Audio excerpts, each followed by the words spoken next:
السلام علیکم دوستو، آج کی ویڈیو جو ہے وہ اسباب پہ ہے کہ عمران خان اتنا کانفیڈنٹ کیوں ہے کامیابی کے لیے۔ اس کی دو وجوہات ہیں، ایک ایمان کی بات ہے، دوسری اسباب کی بات ہے۔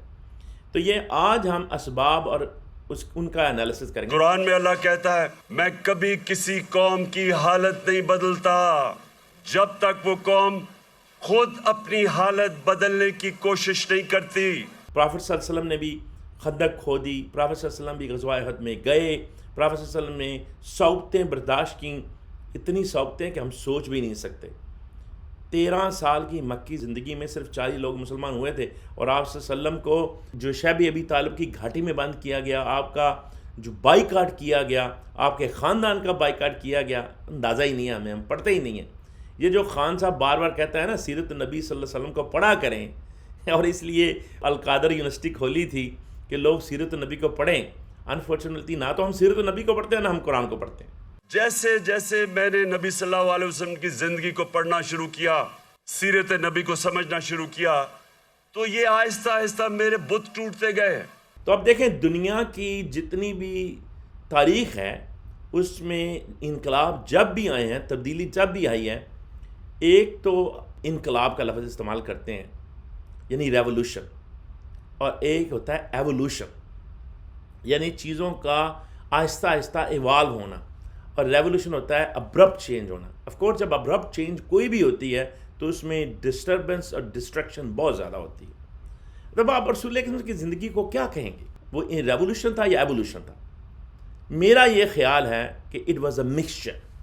وہ جو غزوات ہوئے وہ of course part of revolution, but جو رسول اکرم صلی اللہ علیہ وسلم نے 23 سال محنت کی، 40 سال بھی محنت کی، لیکن جو آخری 23 سال محنت کی اللہ نے نبوت کے بعد، اگر وہ صرف ریولوشن ہوتا تو اس کے لیے 23 سال کی ضرورت تو نہیں تھی۔ لوگوں کے ذہن بنائے، تربیت کی، تو یہ تربیت بہت ضروری ہے۔ تو خان صاحب کو بھی اللہ کا شکر ادا کرنا چاہیے کہ اللہ تعالیٰ نے ان کو یہ ساری مشکلوں میں ڈال کے نا، اگر میں انسان اصل میں ہے ہی یہ، اللہ فرماتا ہے قرآن میں الذی خلق الموت والحیات لیبلوکم ایکم احسن عملا وہو العزیز الغفور، کہ اللہ نے موت اور زندگی یعنی انتہا مشکل، موت استارہ ہے انتہا مشکل کا، یعنی زیادہ سے زیادہ کیا ہو جائے گا، اب مر ہی جائیں گے نا، تو جہاں جو دی تو دی اسی کی تھی، حق تو یہ تھا کہ حق ادا نہ ہوا، تو موت اور زندگی دونوں بنائے ہیں، کس لیے کہ تم احسن التخلیق بن جاؤ، تم بیسٹ بن جاؤ، وَهُوَ العزیز الغفور۔ لیکن اینڈ پہ یاد کرایا کہ وہ عزیز بھی ہے یعنی غالب بھی ہے اور معاف بھی کرنے والا ہے، تو معافی مانگتے رہو، اس سے ڈرتے رہو، اس سے ڈرو، صرف اس سے ڈرو، اور پھر اللہ تعالیٰ تمہارا دوست ہوگا، تمہارا کارساز ہوگا، اور وہ بہترین کارساز ہے، بہترین وکیل ہے۔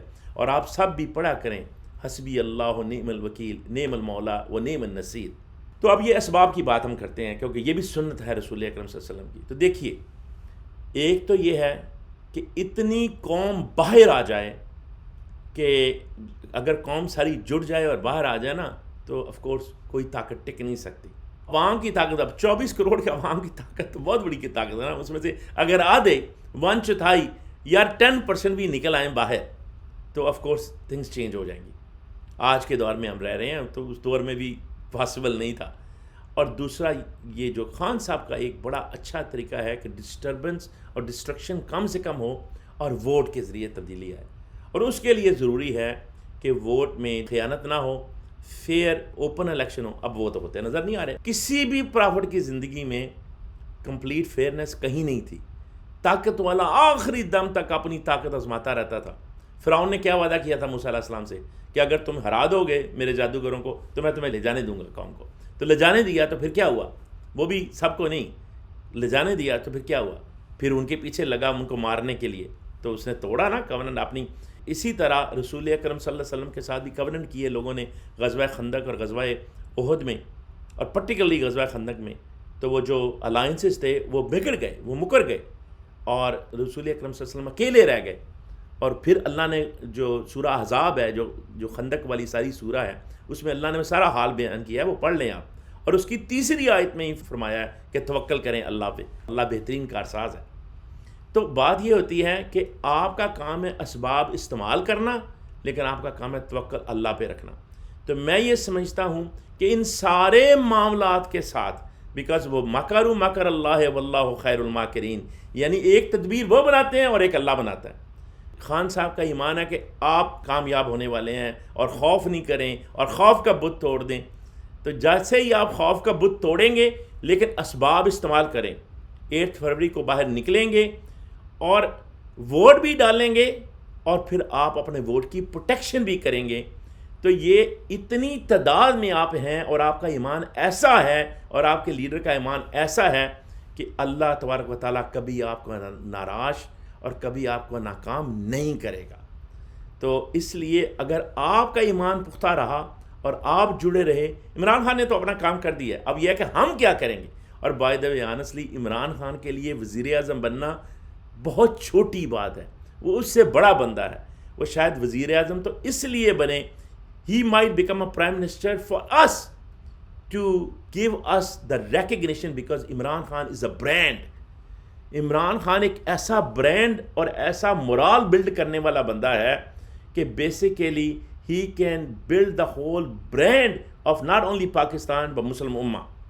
تھوڑے سے عرصے میں اس نے کیا تھا نا، اس کو اللہ نے شاید اس لیے رکھا ہوا ہے کہ اللہ کو بھی منظور ہے کہ وہ مسلمانوں کی نشستہ ثانیہ کرے اور ان کا برانڈ بلڈ کرے، لیکن اللہ کا بھی وعدہ ہے، اللہ نے آج تک اس قوم کی حالت نہیں بدلی، نہ ہو جس کو خیال اپنی حالت خود بدلنے کا۔ قرآن میں اللہ کہتا ہے میں کبھی کسی قوم کی حالت نہیں بدلتا جب تک وہ قوم خود اپنی حالت بدلنے کی کوشش نہیں کرتی۔